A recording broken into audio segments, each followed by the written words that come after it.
Welcome to our first in-depth look at the Sony A1 Mark II, a camera that builds on the legacy of its predecessor with exciting new features. Today, we'll focus on what this camera offers specifically for landscape photography. From a fully articulating screen to enhanced focus bracketing, there's a lot to unpack. Stick around until the end, where we'll share whether this upgrade is truly worth it for those who love capturing the beauty of the natural world.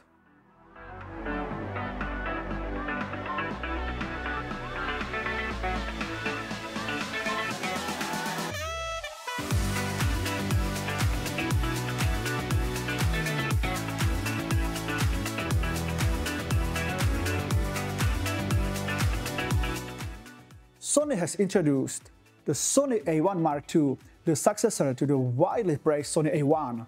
This camera promises to be a creative powerhouse with noticeable upgrades in performance, speed, and handling.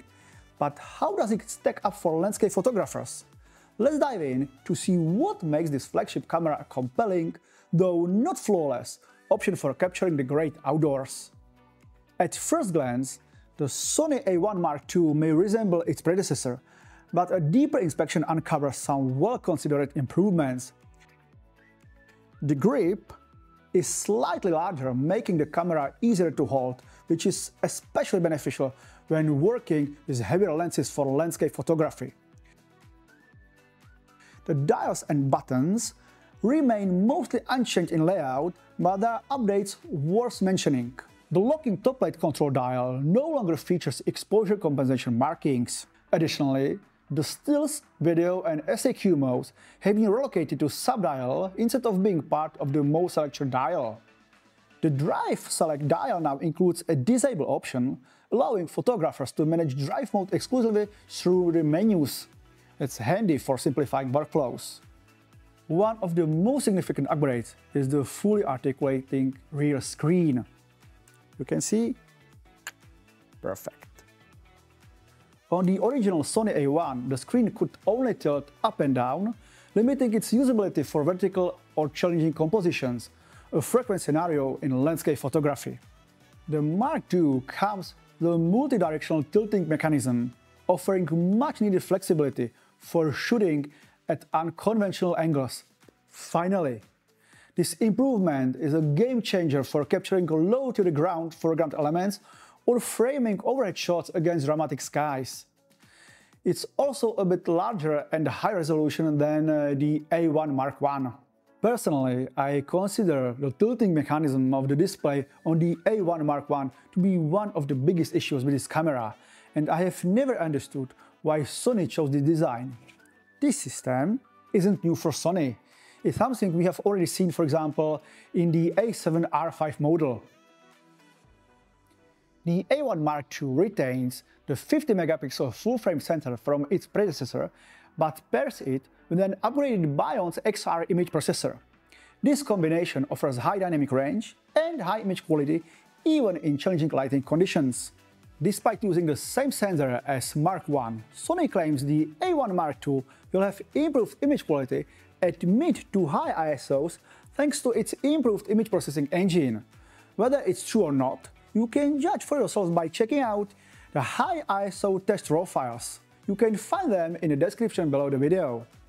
For landscape photographers, a standout addition is Composite RAW shooting mode.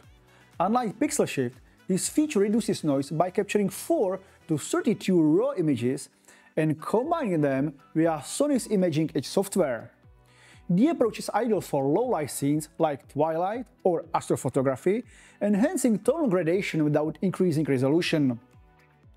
The Mark II introduces focus bracketing, a highly anticipated feature for landscape photographers. This addition enables precise focus stacking, making it easier to achieve sharpness from the foreground to the horizon when using autofocus lenses.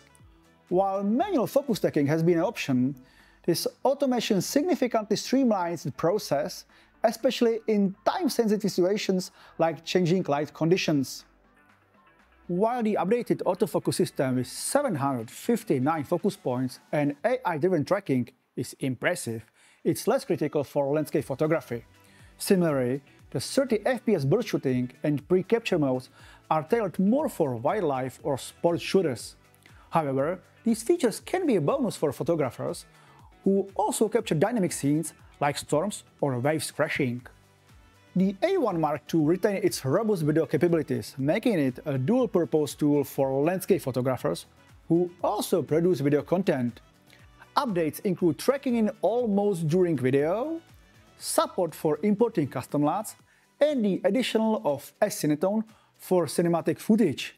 However, it's worth noting that 4K footage isn't oversampled from 8K, which might matter to those seeking video sharpness.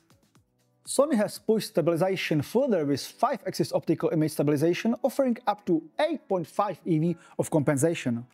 While useful for handheld shooting in low light, landscape photographers specializing in multi-row panoramas with exposure bracketing should turn stabilization off to ensure precise image alignment for stitching. We recommend knowing how to disable this feature before heading to your location. For landscape photographers, we have some bad news. One drawback Sony has yet to address is the dual exposure bracketing system, offering only single and continuous modes. It means photographers must choose between exposure preview and using a self-timer. They can't have both at the same time. It's an inconvenience, and it can be particularly frustrating for photographers who rely on both features in demanding shooting scenarios, especially in landscape photography. Conclusion: the Sony A1 Mark II builds on the strong foundation of its predecessor with meaningful upgrades for certain photographers. For landscape photographers, the improved articulating screen, composite RAW mode, and focus bracketing are welcome additions. Its dynamic range and image quality remain stellar, making it a capable tool for capturing stunning scenes. However, the same exposure bracketing options and high price tag may make the Mark I sufficient for those focused purely on landscapes and already own it. If you frequently shoot handheld or value its new features, the Mark II could be worth considering. Otherwise, the Mark I remains a solid choice. And that's all for today, guys. If you found this video helpful, don't forget to hit the like button and subscribe to the channel for more photography tips, tutorials and reviews. See you and happy shooting!